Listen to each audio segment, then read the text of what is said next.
बिस्मिल्लाहिर्रहमानिर्रहीम। अस्सलाम वालेकुम। कैसे हैं आप? आई होप के बिल्कुल ठीक होंगे। प्यारे प्यारे बहन भाइयों, आज जो हम रेसिपीज़ बना रहे हैं वो है आलू का लच्छा नमकीन रेसिपीज़। बहुत ही मज़ेदार और क्रिस्पी रेसिपीज़ है।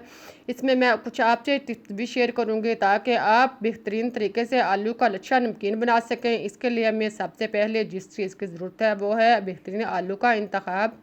इसके लिए हमें चाहिए कदर सख्त और लार्ज किस्म का आलू, और कोशिश करें कि आलू जो है वो वाइट किस्म का होना चाहिए। आलू जो है इसे लें, इसका छिलका उतार लें और फिर इसे पानी के बाउल में 2 मिनट के लिए रख दें। अब हमारे पास है आलू, हमने इसका छिलका उतार लिया हुआ है। हमारे पास है 4 से 5 अदद आलू। आलू आप जितने आपने लच्छा बनाना है उस हिसाब से भी ले सकते हैं। आलू को लेने के बाद इनका छिलका उतारें और फिर इनको धो लें। धोने के बाद अब आप कटर इस तरह का लें जो हर किचन में मौजूद होता है। आप इसको बड़ा बड़ा क्रश कर लें। आलू को आप लंबाई की साइज़ में क्रश करें, इसके ऊपर रखें और हाथ की मदद से इसे दबाएं। इसे क्रश करते जाएं तो आप देखेंगे कि ये लच्छे की शक्ल में जो है वो क्रश होता जा रहा है। इसी तरह आप पूरे आलू को क्रश करें। देखें कितना अच्छा लच्छा जो है वो क्रश हुआ है। सारे आलूओं को इसी तरह क्रश करने के बाद हमारे पास बहुत अच्छे लच्छा जो है वो तैयार हो चुका है। आलूओं का लच्छा तैयार करने के बाद आप इसको पानी में डालें और इसे 3-4 दफ़ा धो लें। इसको खूब अच्छी तरह धोएं कि इनका पानी जो है वो वाइट हो जाए। इसको हाथ के साथ मिसलें और इनको 2-3 दफ़ा धोकर इसका पानी जो है वो साफ़ कर लें। इसके बाद आप इसे किसी जालीदार बर्तन में डालें और इसका पानी जो है वो रिमूव कर लें।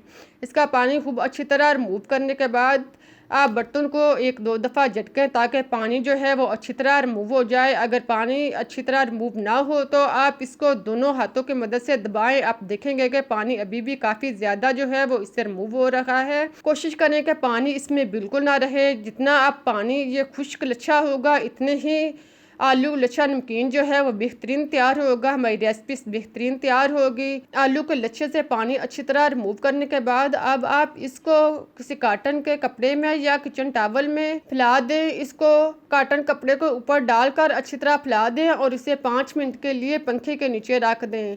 5 मिनट के बाद आप देखेंगे अगर लच्छा जो है वो खुश्क हो चुका है तो आप इसे इकट्ठा करें और प्लेट में डाल लें। सारे लच्छों को प्लेट में डालने के बाद अब हम इसे फ्राई करते हैं। फ्राई करने के लिए जिस बात का सबसे ज़्यादा ख्याल रखना है वो है ऑयल को गर्म करना। आप ऑयल को गर्म करें, जब गर्म हो जाए तो इसे मीडियम साइज़ पर फ्राई करते रह जाएं। आप ऑयल को ज़्यादा तेज़ गर्म ना करें, इसे मीडियम गर्म करें और फिर इसमें लच्छा जो है वो डाल लें और फिर इसे 3 से 4 मिनट के लिए फ्राई करें। आप इसके ऊपर एक चुटकी नमक जो है वो शामिल करें। नमक डालने के बाद इसको लो आंच पर, मीडियम लो आंच पर फ्राई करें। देखें अब बुलबुले जो हैं वो बनना बिल्कुल बंद हो चुके हैं और लच्छा जो है वो तैयार हो चुका है। अब आप इसे निकाल लें। अब हमारा आलू लच्छा जो है वो तैयार हो चुका है। अब आप पीनट एक मुट्ठी लें, इसके ऊपर से छिलका ना उतारें, इसे ऑयल के अंदर फ्राई करें। 3-4 दफ़ा इसे ऑयल में डाल लें और फ्राई करने के बाद देखें अब इसका कलर जो है वो हल्का सा चेंज हो रहा है। अब इसमें आप हरी मिर्च 2 अदद इनको काट कर इनके बीज जो है वो अलग कर लें और साथ में कड़ी पत्ते भी इसमें शामिल करें। इसको डालने के बाद अब इसे भी फ्राई करें। जब हरी मिर्च का, कड़ी पत्तों का कलर चेंज हो जाए तो आप इसको निकाल लें और लच्छे के ऊपर डाल लें। अब आप इसके ऊपर नमक डाल लें, एक चुटकी चाट मसाला शामिल करें और इसको मिक्स कर लें। अगर आप पसंद करें तो आप इसमें काली मिर्च और शुगर पाउडर भी डाल सकते हैं। आधा चम्मच काली मिर्च और शुगर पाउडर डालने के बाद इसे मिक्स करें और फिर इसे अब मैं आपको तोड़कर दिखाती हूँ लच्छा जो है कितना अच्छा और क्रिस्पी तैयार हुआ है। बहुत ही मज़ेदार और टेस्टी रेसिपी है। आप एक दफ़ा ज़रूर ट्राई करें। आपको लच्छा जो है इस तरीके से बनाएंगे तो बेहतरीन बनेगा। अब मुझे इजाज़त दें, फिर मिलते हैं एक नई रेसिपी के साथ। तब तक के लिए अल्लाह हाफिज़।